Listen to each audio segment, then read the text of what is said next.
12시 많은 참여 바랍니다.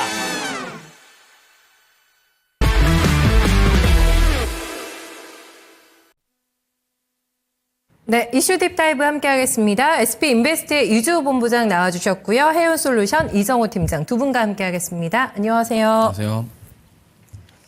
네, 오늘 살펴볼 주제입니다. 첫 번째 먼저 같이 확인해 보시죠. 네, 계속 좀 얘기를 하게 될 수밖에 없네요. 네, 큰 손들이 하는 쩌낼 전쟁이라는 인식이 좀 강하죠. 네, 공매도 카운트다운 들어갔습니다. 여기서 과열하고 비투 종목에 주의하자라는 멘트가 계속 나오고 있는 상황이잖아요.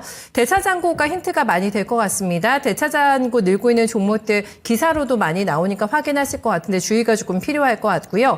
반면에 네, 성장 스토리가 탄탄하거나 실적 대비 주가가 싸거나 이런 종목들 오히려 좀 싸게 살 수 있는 기회가 될 수 있기 때문에 공매도를 잘 활용해 본다면은요 오히려 수익에서 조금 더 승산 있는 매매가 가능할 거라는 분석도 함께 좀 나오고 있는 상황입니다. 준비를 하지만 철저하게 해야 되지 않을까요? 이 겟을 하기 위해서는요, 본부장님 어떤 게 중요할까요? 네, 일단은 공매도 재개를 앞두고서 고점에 대한 부담감이 있는 종목군들은 좀 주의를 하셔야 될 것 같아요. 네. 그래서 이미 지금 시장에서는 그 부분에 있어서 먼저 반응을 하고 있다라는 점. 특히나 로봇주들이라던가 네네. 조선 방산 쪽은 지금 계속적으로 좀 지지부진한 흐름 이어가고 있죠. 아무래도 지금 재개가 되면은 가장 타겟이 1순위가 될 가능성이 높기 때문에 왜냐하면 아랫단으로 열려있는 쪽이 훨씬 많고요. 네. 올라가는 것보다는. 네. 그렇기 때문에 이 부분에 있어서 지금 부담감을 느낄 수밖에 없는 상황이기 때문에 이 위험 회피 심리가 지금 시장에 고스란히 좀 작용을 하지 않나 이렇게 생각을 하고 있고 네. 최근에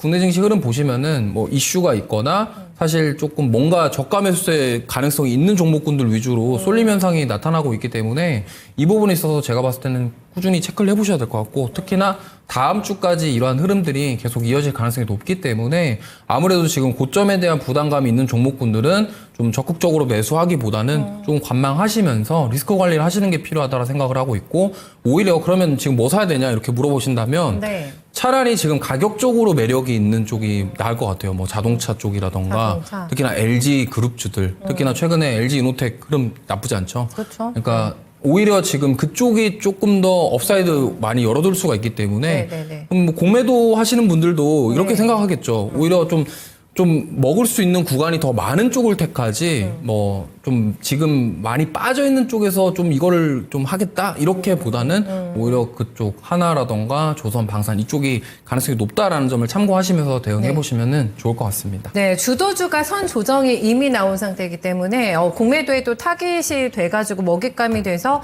추가적인 하락이 이어진다. 그리고 이런 가격 메리트 종목들이 움직인다라는 패턴은 뭐 예상을 해볼 수가 있겠는데 그게 언제까지 이어질 것인가? 그러면은 내가 기존의 주도주를 다시 잡을 저로의 찬스가 또 어떻게 보면 오는 거기도 하잖아요. 그게 다시 주도주 역할을 해주게 된다면 이 패턴의 감을 어떻게 잡아야 됩니까? 일단 공매도가 재개되고 나서 네. 일단 4월 달 중순까지는 좀 보셔야 될 것 같아요. 중순이요? 네, 그리고 이제 실적 시즌이 시작이 네. 됩니다. 그러면은 공매도에서 회피할 수 있는 쪽들 찾다 보면은 여기 실적이 잘 나오네. 이런 식으로 해서 수급이 이동할 가능성이 높죠. 그래서 제가 봤을 때는 실적 모멘텀이 뚜렷한 종목군들 네. 아니면 그게 아니라면은 저가 매수세를 좀 노려볼 수 있는 종목군들 이런 쪽으로 추리시는 게 좋겠고 만약에 나는 조선방산 너무 좋아서 좀 조정 시 매수기를 삼고 싶다고 한다면 4월 중순 이후에 일단 실적 시즌이 나오고 나서 그 다음을 좀 기약을 해보시는 게 좋을 것 같고 만약에 다른 쪽으로 저가 매수세 유입이 될 만한 특히나 현대차가 대표적이거든요. 그래요? 지금 정의선 회장 이슈로 인해서 어떻게 보면은 정말 지지부진한 흐름 나오다가 최근에 상승이 나오고 있죠. 네, 그렇기 때문에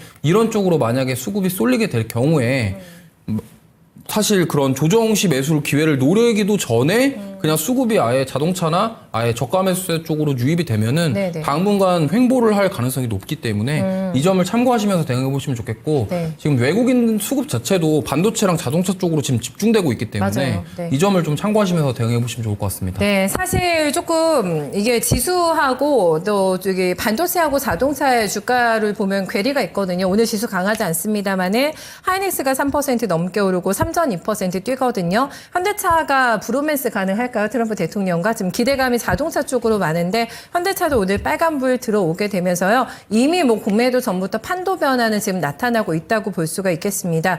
포트 조정의 기회로 삼아야 될까요? 이정훈 팀장님 어떤 전략 주시겠어요? 저는 공매도가 꼭 나쁘진 않다라고 먼저 생각이 들고 있어요. 작년 한 해를 돌이켜보자라고 한다면 공매도가 없었지만 국내 시장이나 이런 부분이 별로 좋진 않았다라고 생각이 들고 있는데 국내 증시가 이번 연도 들어와서 좀 강세를 보이고 있다가 3월 달부터 좀 약세가 보이고 있는 부분은 공매도가 다시 한번 재개를 되면서 이게 시장에서 계속적으로 언급을 하니까 정말 많이 빠질까? 이렇게 생각을 하시는 분들도 되게 많을 거다라고 생각이 들고 있습니다. 우리 국내 증시를 봤을 때 공매도를 어떻게 보면은 안 했던 부분이 딱 세 차례가 있었는데요. 글로벌 금융위기, 그리고 유럽의 재정위기, 그리고 코로나19 때, 이때도 어떻게 보면 공매도를 안 했던 부분이 있었습니다. 하지만 결론적으로 봤을 때는 공매도를 재개하고 나서 한 달 정도 좀 약세를 보였던 지수가 3개월 뒤를 봤을 때는 전체적으로 좋았던 분위기가 나왔던 부분이 있기 때문에 저는 공매도가 굳이 꼭 나쁘냐라고 본다면 아니다라고 생각이 들고 있고, 그렇다라고 보면 지금 너무 낮은 종목들이 공매도에 피해가 없을 거다라고 생각을 본다라고 하신다면 저는 어떻게 보면 그것도 아니다라고 생각하는 부분이 이때까지 주식이 많이 빠졌던 부분은 어떻게 보면은 실적이나 이런 부분이 안 좋기 때문에 많이 빠졌다라고 생각이 들고 있습니다. 실적이나 이런 부분이 없이 가격적인 유치만 본다라고 한다면 그 종목이 들어갔을 때는 결코 안 좋은 부분이 나올 가능성도 있기 때문에 저는 공매도가 나오고 나서 여기서도 추가적인 하락이 더 나왔는데 그 다음에 반등이 나온다고 한다면 그때가 드디어 바닥이 나오지 않을까라고 생각하는 부분이 있기 때문에 뭐 저가에 있는 부분, 뭐 2차전지 관련 종목들이 지금 뭐 바닥이다라고 해가지고 공매도가 재개해도 어느 정도 상승 여력이나 이런 부분이 얘기를 나온 부분이 있다라고 하지만 저는 한 번에 추가적인 하락은 더 나올 가능성은 있다라고 생각이 들고 있어요. 그렇기 때문에 아직 들어가시는 것보다는 조금 더 추이를 지켜보고 나서 가격적인 부분이 좀 더 저가로 떨어지는 부분, 공매도가 나왔는데 실질적으로 공매도가 나오는 부분이 별로 없네 라고 그걸 확인하고 들어가시는 게 낫지 않나 라고 생각이 들고 있습니다. 네, 2차 전지는 좀 주의해야겠네요. 보니까 포스코 퓨처엠이 되게 많아요. 네, 대차장고 물량, 네, 많은 종목이 2차 전지수 보니까 몇 개 있더라고요. 이런 거는 개별 종목 단으로 조금 더 확인해 보실 필요 좀 있지 않을까라는 생각이 듭니다. 그러면은 주도주 바뀐다고 봐야 됩니까? 지금 공매도 재개되면요? 완벽하게? 주도주를 네. 바뀐다라고 본다면 저는 아니다라고 생각이 들고 있어요. 지금 시장에서 나오는 주도주가 뭐냐라고 본다면 네. 조선, 방산, 뭐 그 전력기기, 뭐 그리고 반도체는 아직 좀 약한 모습세가 나오고 있지만 다 이쪽 섹터들을 보자라고 한다면 실적 개선이 제일 먼저입니다. 네. 그리고 수출이나 이런 모멘텀이 작용하는 부분이 있기 때문에 그게 지금의 주도주가 되고 있고 그런 부분이 어떻게 보면 더 나아가지고 있다. 어떻게 보면 테마성으로 올라가주는 것보다는 실적인 모멘텀으로 올라가기 때문에 공매도가 재개한다고 해서 어떻게 보면 지금의 주도주가 바뀌냐라고 본다면 아니다라고 생각이 들고 있고 제일 중요한 건 관세의 피해를 덜 받냐 안 받냐 이거에 따라서 시장의 주도주는 바뀔 가능성이 높다라고 생각이 들고 있습니다. 주도주군의 위치를 확보한 그 근거가 실적이기 때문에 공매도 때문에 흔들릴 거라는 거는 아니다. 이렇게 좀 정리해 보시면 될 것 같고요. 기회 어디서 또 착안하고 있을지 종목으로 함께 확인하겠습니다. 네, 이주호 본부장의 종목 먼저 보실까요? 네, 필에너지 선택하셨고요. 네, 이정호 팀장의 종목은 LCD, 현대일렉트릭 조방전 얘기해 주셨는데 그 주도주군 안에서 하나 선택을 해주셨습니다. 필에너지가 가격 조정이 많네요. 네, 일단 최근에 거래량이 한번 나왔었고요. 네. 좀 조정 나왔는데 기회로 삼아볼 수 있지 않을까 생각을 하고 있고 약간 삼성전자 이재용 회장의 움직임을 좀 보셔야 될 것 같아요. 왜냐하면 정의선 회장은 미국을 갔는데 네. 이재용 회장은 중국을 갔습니다. 근데 비아디를 만났어요. 이게 맞아요. 무슨 의미일까를 우리가 생각을 해보면 삼성전자 이재용 회장은 지금 2차 전지 쪽에서 승부를 보려고 하는 것 같습니다. 근데 뭐 이게 구체적인 안이 나온 건 아니지만 네. 가능성이 있다라는 거죠. 그렇다고 한다면 우리가 투자 기회를 찾아볼 수 있는 게 삼성 SDI의 2조 유상증자입니다. 네. 그럼 그 2조 유상증자의 목적 자체가 전고체 배터리 생산 라인에 대한 부분이거든요. 그럼 BYD가 하고 있는 게 전기차 사업? 그러면 전고체 배터리랑 연결고리가 있을 수 있겠죠. 그러면은 반도체 파운드리를 하고 있는 삼성전자가 2차 전지 쪽도 그런 자동화 생산 라인을 만들기 위해서 지금 BYD 쪽과 뭔가 얘기가 나온다 그러면 저는 이쪽에서 기회를 찾아볼 수 있을 것 같고 네. 필에너지 같은 경우는 삼성 SDI가 지분을 14% 정도 갖고 있어요. 그러면 이 부분에 있어서 저는 매력적이다라고 생각을 하고 있고 특히나 이제 필에너지는 뭐 원통형 배터리 와인더 공급 확대에 대한 수혜도 받을 수 있고 그다음에 전고체 배터리 생산 공정에 사용되는 스태킹 장비 네. 이 부분이 저는 매력적이다고 생각을 해서 지금 거래량이 한번 나왔는데 좀 쉬어갔지만 재차 상승 나올 가능성이 있고 특히나 이재용 회장 방중 이후에 네. 만약에 SDI 쪽에서 뭔가 이슈가 나오고 비아디랑 뭔가 협력하는 모습들이 이슈화가 된다고 한다면 네네. 시세가 나올 가능성이 굉장히 높다 이렇게 네. 생각합니다. 그래서 알겠습니다. 가격 전략은 네. 목표가는 2만 원, 손절가는 16,000원 제시해드리도록 하겠습니다. 짧게 하나만 더 여쭤보면 그럼 네. 삼성 SDI도 사도 돼요? 그거는 정말 사도 될 것 같아요. 왜냐면 네. 그 2조 유상증자 때 급락이 나왔던 이유가 주주들 입장에서는 일반 배정이거든요. 그러면 주주 입장에서는 주주 가치가 희석이 되기 때문에 그거에 대한 악재로 받아들여졌지만 바로 주가가 회복을 했죠. 맞아요. 그 의미는 뭐냐면 삼성전자가 지금 주가가 저가권에 있음에도 불구하고 이렇게 투자를 단행했다라는 점을 네. 긍정적으로 평가했다라는 얘기들이 많이 있어요. 그렇기 때문에 지금 저는 다시 못 볼 저점이 될 수도 있지 않을까. 그럴까요? 이걸 중장기관점으로 본다고 한다면 네. 충분히 저는 지금 모아가실 단계다 이렇게 생각합니다. 알겠습니다. 이재용 회장의 횡보와 관련돼 가지고 두 종목 한번 잘 생각해 보시고요. HD 현대 일렉트릭에 다시 한번 담을 타이밍이 왔을까 일단 조정 나왔어요 가격이요. 네, 충분히 조정이 왔다라고 생각이 들고 있어요. 지금 어떻게 보면은 조선 방산 관련해가지고는 시세가 계속적으로 분출했던 모습을 본다라고 한다면 글로벌 지정학적 리스크나 아니면 관세 리스크나 이런 부분을 회피하면서 올라가졌다라고 생각이 들고 있는데 전력기 관련 섹터들은 뭐 AI가 관련해가지고 피크아웃이다 뭐 이런 얘기가 나오면서 먼저 조정이 좀 많이 들어왔다라고 생각이 들고 있고 그렇다고 본다면 이 주도주 섹터들이 변할까라고 본다면 저는 아니다라고 생각이 드는데 어느 정도 가격 조정이 들어왔던 섹터들에서 공매도 재개 이후로도 더욱더 추가적인 상승세나 이런 부분이 여력이 나올 가능성이 높다라고 생각이 들고 있어요. HD 일렉트릭 같은 경우는 누구나 다 알다시피 전력기 관련해가지고 실적 모멘텀이나 이런 부분이 제일 높다라고 볼 수가 있는데 미래 가치나 이런 부분을 본다라고 한다면 공장 증설이나 이런 부분이 키포인트다. 27년도가 되면은 매출액이 3천억 정도 규모의 추가 매출이 잡히는 부분이 있기 때문에 보다 더 주가 상승력이나 아니면 실적 개선이나 이런 부분 더 올라갈 가능성은 높고 전력기기 변압기 다음에는 또 배전 산업까지도 있는 만큼 이 사이클이 당분간 쉽게 꺼지진 않을 거다라고 생각하기 때문에 지금 고점에서 좀 조정이 들어왔던 구간, 지금 구간이 이제는 매집 구간이 되지 않을까라고 생각이 들고 있습니다. 네, 사서 얼마에 팔면 될까요 그러면? 정보 가격이 45만 원 정도입니다. 그 가격대까지 먼저 노리시는 게 좋다라고 말씀해드리고 싶고 손절 가격은 28만 원 잡고 대응하시는 게 좋다라고 말씀해드리겠습니다. 네, 눌림목의 어떤 찬스를 기다리셨던 종목 그 리스트 중에 하나가 되지 않을까 싶어요. 네, 현대일렉트릭 전고점 도전 가능성 한번 내다 보실까요? 네, 이 종목까지 받아봤고요. 다음 두 번째 이슈로 넘어가겠습니다. 네, 구리 얘기를 조금 나눠볼까 하는데 $10,000가 넘어갔습니다. 현물 시장에서 지금 공급이 부족하다고 하는데 왜일까? 이거는 트럼프 대통령이 또 엄포를 놨습니다. 철강과 알루미늄에 이어서 구리에도 관세 붙일 수 있다라고 얘기하니까 그럼 관세 붙기 전에 빨리 수출을 해버리자. 그러면서 이제 물량이 많이 들어가고 있는 거죠. 공급이 부족해지니까 지금 수요와 공급의 논리에 의해서 가격이 올라가고 있다고 볼 수가 있겠습니다. 그런데 이제 연속성을 보셔야 되는 거잖아요. 증권가에서는 지금 $12,000까지도 네, 돌파할 수 있다라는 전망이 나오고 있기 때문에 그럼 구리 관련주 사야 되나? 네, 오늘 특히 시세 보시면서 그런 생각들 많이 하실 것 같은데요.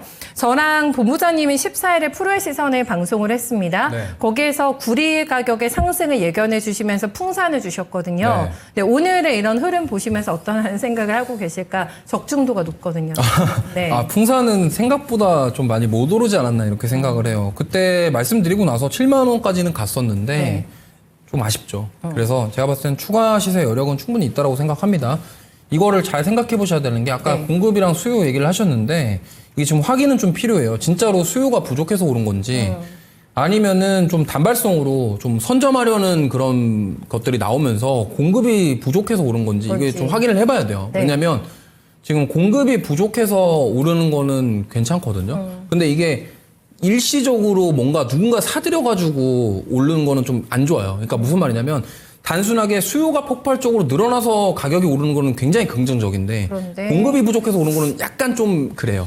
그러니까 이러한 부분들을 좀 확인할 필요는 있다. 다만 이제 이러한 추세라고 한다면 조금 더 시세가 나올 가능성이 높다. 그리고 구리 관련해서는 재련보다는 가공 쪽 기업 위주로 보시는 게 좋아요. 그러니까 재련이라고 한다면은 뭐 우리가 알고 있는 고려아연이라던가 영풍이 이쪽이 되겠고 이제 가공이 이제 뭐 풍산이라던가 네. 이구산업 이런 쪽이거든요. 네. 근데 가공은 왜냐면 이게 구조 자체가 원가가 올랐을 때 판가에다가 부과할 수 있는 구조예요. 그러니까 우리가 구리를 가공해가지고 파는데 이제 파는 상대에게 구리 가격이 올랐으니까 우리 판가에다가 부과를 할게 이게 좀 상식적으로 먹히는데 이 사업 구조가 그러다 보니까 그러면 이 가공하는 기업들 입장에서는 마진율이 좀 더 올라갈 수 있겠죠. 그렇기 때문에 지금 이구 산업이 오늘 급등 나왔고 네. 풍산도 앞으로 추가 시세 한번 노려볼 만한 가치는 있다라고 생각하고 있습니다.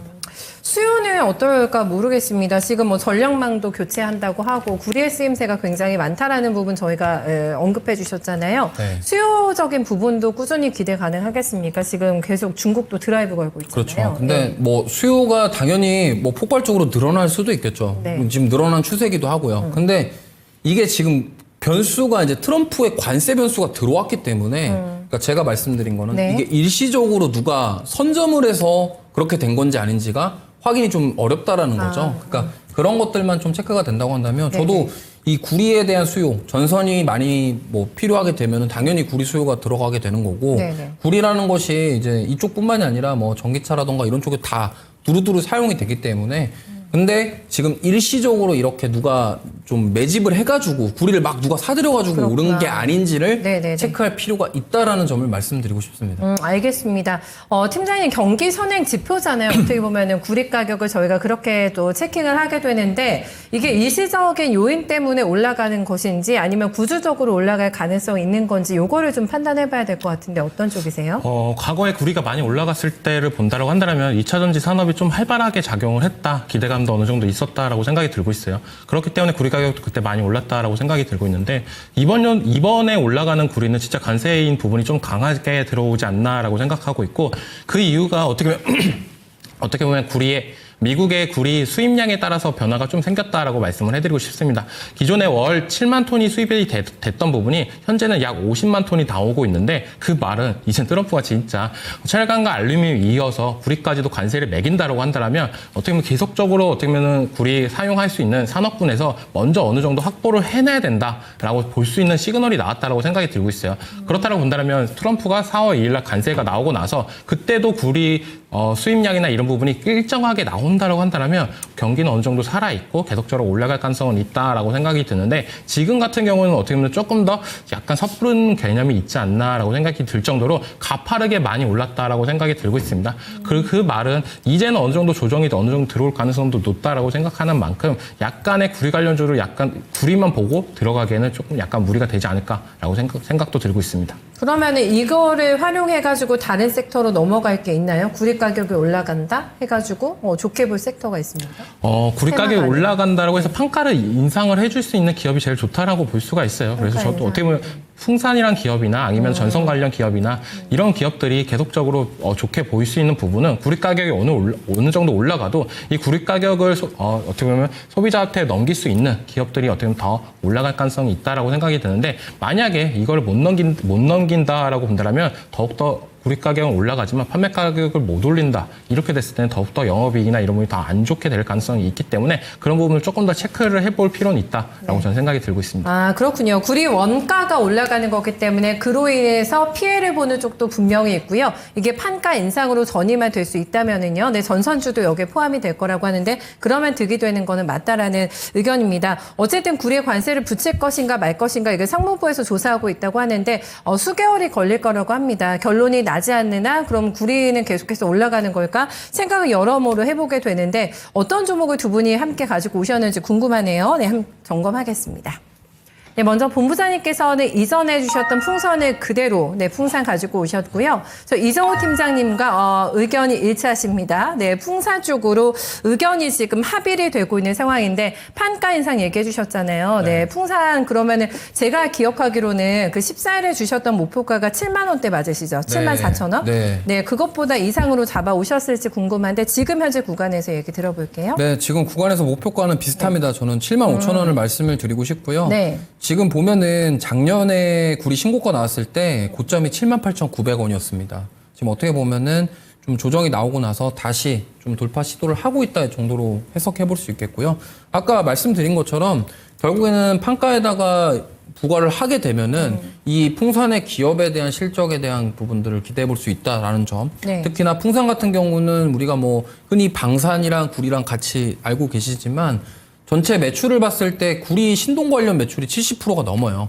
그만큼 풍산은 구리의 사업을 통해서 좀 수익을 많이 내는 회사이기 때문에 네. 저는 이 점을 참고해 본다고 한다면 분명한 것은 올해 이 구리 가격 인상이 이 풍산에 대한 기업 수익성에 대한 증가를 불러올 것이다라는 점을 감안해 봤을 때 이제 1분기 실적 발표 이후 그리고 2분기까지 그런 상승에 대한 기대감이 주가에 반영이 될 가능성이 높다. 그래서 저는 아직 시세가 덜 나왔기 때문에 추가 시세 한번 기대해 볼 수 있겠다라는 점 참고하시면서 대응해 보시면 좋을 것 같습니다. 네, 알겠습니다. 뭐 구리 관련 주들이 오늘 모조리 다 시세가 나고 있어가지고요. 거기에서 이제 종목을 조금 선별하실 필요는 있겠는데 풍산을 선택해 주셨고요.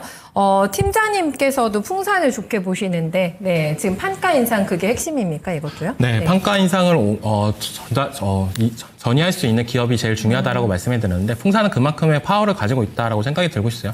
거의 국내 관련해가지고 탄약이나 탄피나 뭐 이쪽 방산 쪽 관련해가지고 다 풍산 제품을 많이 사용하는 부분이 있는데 그렇기 때문에 어떻게 보면 지금 방산도 많이 올라갔는데 그거에 따라서 주가도 많이 못 올라갔던 부분이 24년도 영업이익 대비 25년도 영업이익이나 이런 부분을 비교했을 때 생각보다 조금 더 줄어들 가능성이 있다라고 점쳐졌던 부분이 있었습니다. 하지만 이렇게 구리 가격이 가파르게 올라간다라고 본다면 풍산이 영업이익이나 이런 부분이 더 늘어날 가능성도 있기 때문에 증권사 관련해가지고 더 어떻게 보면 밸류업이 될 가능성이 높다라고 생각하고 있기 때문에 풍산이랑 갖고 왔고 제일 중요한 건 구리 가격이 더 오를 거냐 말 거냐 여기서 더 올라간다라면 풍산이 더 이득을 보겠지만 여기서 만약에 주춤이 된다고 했을 때 떨어져도 다른 게 있어야 된다고 저는 생각이 들고 있어요. 아까도 얘기했다시피 구리 가격만 보고 종목을 들어가면 안 된다라고 말씀해드렸던 부분이 네. 이구 산업 같은 경우에 어떻게 보면 탄력성이나 테마성은 더욱더 높게 올라갈 수는 있겠지만 구리 가격이 갑작스럽게 꺾였을 때 주가는 더욱더 하향하는 모세가 나올 가능성이 있다라고 여겨지는 만큼 구리 가격이 어느 정도 하향 안정화가 돼도 수출이나 이런 모멘텀을 갖고 있는 풍산이 더욱더 탄력성을 받을 가능성이 있다라고 여겨져서 풍산을 갖고 왔습니다. 네, 테마성으로 사실 도전하려면은 조금 이제 저희가 리스크가 있지만 그렇지 않다라는 점을 장점으로 봐주셨거든요. 그럼 가격은 어떻게 세워볼까요? 저도 75,000원까지는 한 번은 더 올라갈 가능성이 있다라고 여겨지고 있고 손절가 같은 경우는 전 21선 부분이 깨져준다라고 한다면은 손절을 한 다음에 다른 종목으로 갈아타시는 게 낫다라고 생각이 들고 있어요. 그래서 손절가는 좀 타이트하게 63,000원을 말씀해드리겠습니다. 네, 알겠습니다. 오늘 두 분 말씀 잘 참고하겠습니다. 고맙습니다. 네, 이슈 딥다이브까지 함께 했습니다. 오늘 시장이 많이 못 움직이고 있는 상황입니다. 뭐 이제 2시부터 시작이 되네요. 네, 이재명 대표의 항소심 선고도 이제 결과를 받아들게 되는 오늘이고요. 여기서 뭐 리스크는 저희가 계속 얘기합니다만은 여러 가지 허들을 넘어야 되는 상황이기 때문에 주도주가 그럼 앞으로 누가 될 것인가 이 찾기 싸움을 굉장히 치열하게 진행이 되고 있는 구간입니다. 가장 궁금하신 것도 아마 그 대목이 되지 않을까 싶은데요. 여러 가지 변수에 대한 어떤 맷집도 있으면서 그다음에 이런 시장을 리딩할 수 있는 쪽은 어떤 종목일까 그 힌트를 받아볼 수 있는 시간 될 것 같습니다. 거인의 시선, 네, 이재필 전문가와 함께 하시죠.